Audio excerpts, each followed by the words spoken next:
Question number 4 में देखिए बच्चों, क्वेश्चन नंबर 4 में क्या कह रहा है।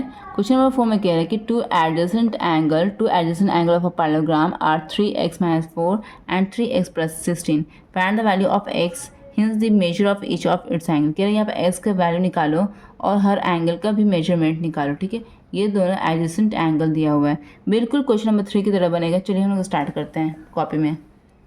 ये क्वेश्चन नंबर 4 हो गया मेरा। ठीक है बच्चों, तो हम एक तरह का पैरेललोग्राम ऐसे बना दिया। ठीक है, ये एक तरह का पैरेललोग्राम बना दिए मेरे पैरेललोग्राम। ये दोनों पैरेलल है, ये दोनों पैरेलल है। ठीक है, बना दिया।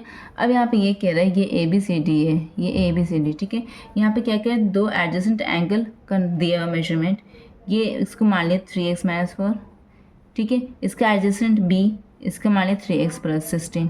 ठीक है, 3x + 16। अगर ये 3x + 16 है तो इसका अपोजिट एंगल कौन है, एंगल D। ये भी तो 3x + 16 हो जाएगा ना।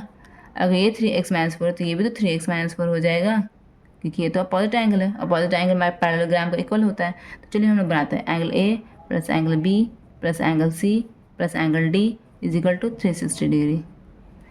ए का क्या है मेरा वैल्यू 3x - 4, बी का वैल्यू क्या है मेरा 3x + 16, सी का वैल्यू क्या है मेरा 3x - 4, डी का वैल्यू क्या है मेरा 3x + 16 = 360 degree. X x x x वाला पार्टी को जोड़ दीजिए। ये 3 6 9 12 12x हो गया यहाँ पर। अब क्या है यहाँ पर 4 माइनस वाला को ऐड कीजिए। -4 क्या हो जाएगा -8 + 16 क्या हो जाएगा 32 = 360। ठीक है, 12x, ये माइनस है ये प्लस है, घट जाएगा, दोनों घटेगा तो क्या हो जाएगा 24 हो जाएगा ना। तो अब यहाँ पे क्या है, बड़ा का साइन क्या है प्लस, तो यहाँ पर प्लस कर देंगे। ठीक है, अब यहाँ पे क्या कर दीजिए = 360।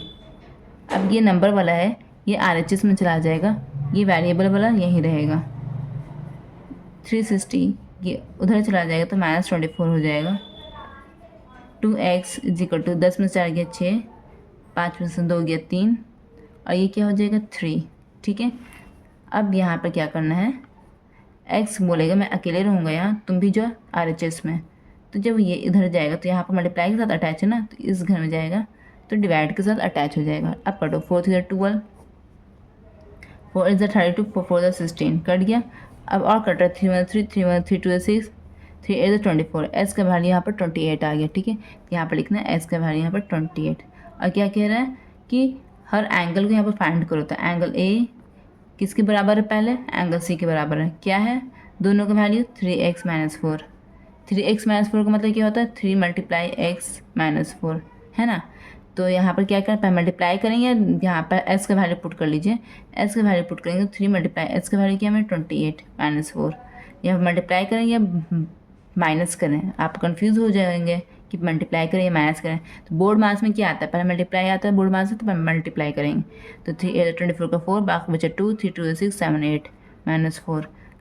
84 में से 4 गया कितना बचा 80 बचा। तो यही मेरा आंसर आ गया। ठीक है, एंगल ए और एंगल सी 80 डिग्री के बराबर होगा। ठीक है, अब हम निकालेंगे एंगल बी = एंगल डी, दोनों बराबर है ना। तो ये दोनों का क्या था वैल्यू 3x + 16। 3x + 16 का मतलब 3 × x + 16।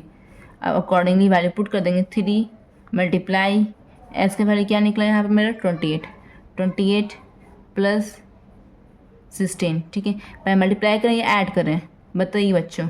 बोर्ड मास में पहले मल्टीप्लाई आता है या एडिशन आता है, पहले मल्टीप्लाई आता है, तो पहले मल्टीप्लाई करेंगे। 3 8 = 24 का 2, 3 2 6 7 8 + 16, दोनों को ऐड कर दिया तो क्या आ जाएगा 100। ठीक है, ये मेरा आंसर आ गया। ठीक है, एंगल ए भी 80 डिग्री, एंगल सी भी 80 डिग्री, एंगल बी भी 100, एंगल डी भी 100। ये मेरा आंसर आ गया, बुक में मिला लीजिएगा आप लोग। ठीक है बच्चों, अब हम नेक्स्ट क्वेश्चन की तरफ बढ़ते हैं।